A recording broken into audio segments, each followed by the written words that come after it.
Madison, and you're watching Dante's Boxing Nation. Okay, now blow. Okay, sorry. Yeah.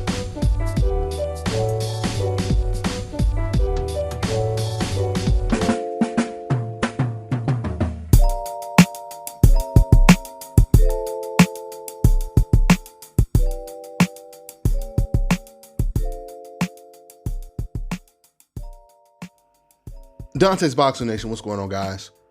So David Benavidez, who's fighting against Ronald Ellis this weekend, he just did an early weigh-in to show that he has already made weight.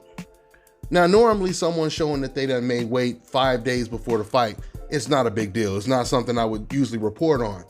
But what makes this situation so relevant is the fact that Jermall Charlo, he was just doing the live, I believe it was with Devin Haney, and he was telling Devin Haney, I don't even think he's going to make weight.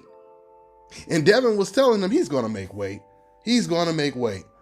And Jermall was like, no, man, I don't think he's going to make weight. So I feel this was a way for David Benavidez to send a message to Jermall Charlo, showing that he's already made weight 4 days before his fight, which eliminates any excuses of the fear David Benavidez may possibly not make weight if he were to face Jermall Charlo.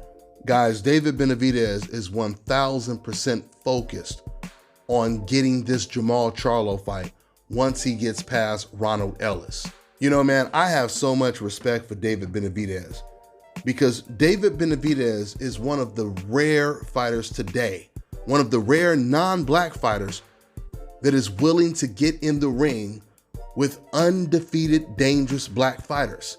In fact, he's the one pushing for the fight harder than Jermall Charlo is. I truly believe the excuses that Jermall Charlo has made, the hesitation he has almost of taking the fight, has emboldened David Benavidez. When he hears Jermall Charlo talking about vaccinations and I'm not fighting anyone under 25, I don't think he's gonna make weight. When he says these things, all it's doing is giving David Benavidez even more confidence.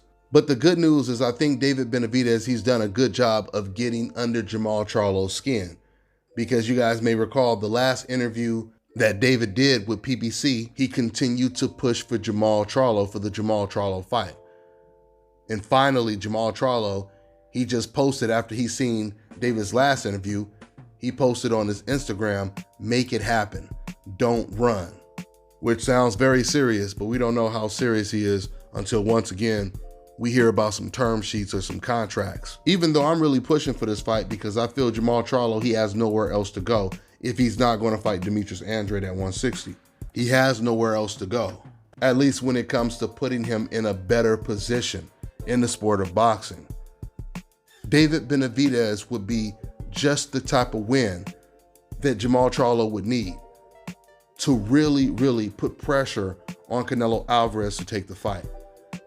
Matter of fact, if he were to beat David Benavidez, he wouldn't even need the Canelo fight as bad as he needs it now, because he would beat someone that no one is going to give him a chance to beat. And when I say no one, I'm just saying the vast majority of fans, all they look at is size and power. And if one fighter has those type of advantages, they are automatically going to go for that fighter. So even though, like I was saying before, I'm pushing for this fight, it's very important to note for people who don't know, Jermall Charlo is moving up in weight. If he does fight David Benavidez, he's moving up in weight to challenge David Benavidez.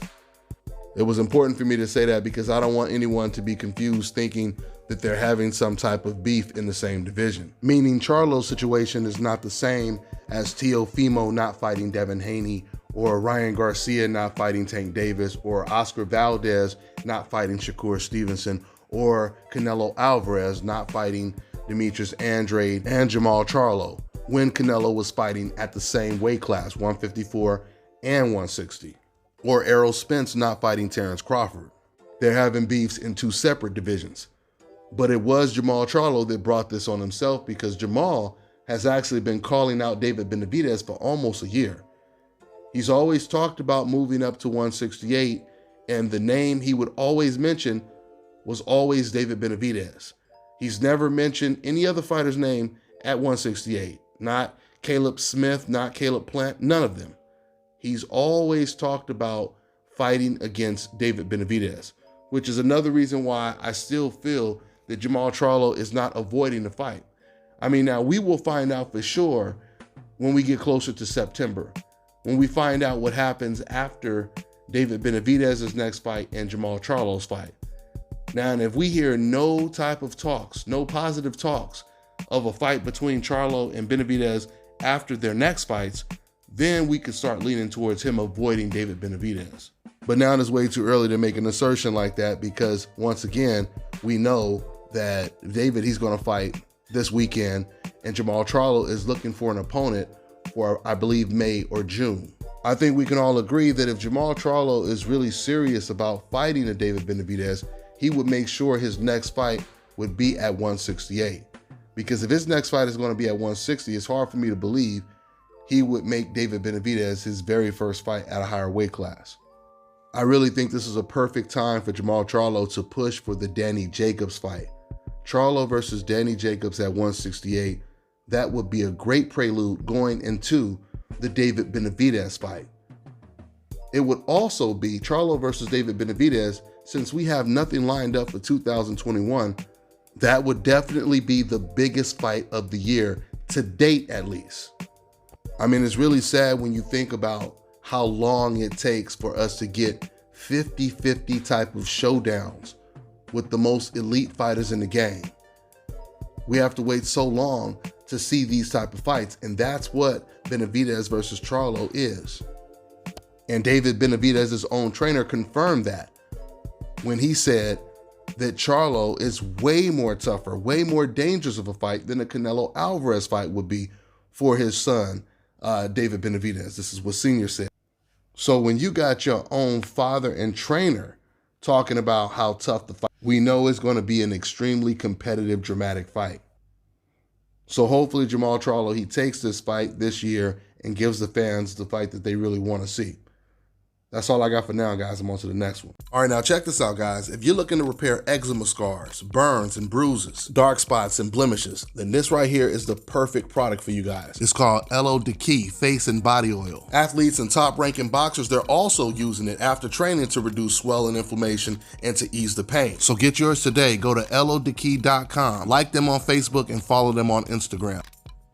Fellas, I've got some great news for you. If you've lost your hair or have a receding hairline, the time has come when you can finally get your hairline back through a process called scalp micropigmentation. So here's how it works. It's a hair tattoo that replicates the look of your hair follicles when you have fully shaved it down. So to get this hookup, make sure you follow and contact my man Scalp Carolinas on Instagram. Get ready to take your striking game to the next level with the Focus Ball. Dramatically improved footwork, timing, head movement, hand-eye coordination, reflex, and overall fight IQ. It's lightweight and extremely portable, so you can train every time, everywhere. When you don't have a coach to do mitt work, get a Focus Ball. When you don't have a heavy bag to hit, get a Focus Ball. When you don't have a sparring partner, get yourself a Focus Ball. And when you just want to have fun punching and kicking, get a Focus Ball. When you train with the Focus Ball, you train your eyes and your brain to read punches so that you can hit and not get hit, making this very simple device a must-have for all combat sports athletes and enthusiasts alike. So if you want to take your striking game to the next level, don't wait. Get the Focus Ball now.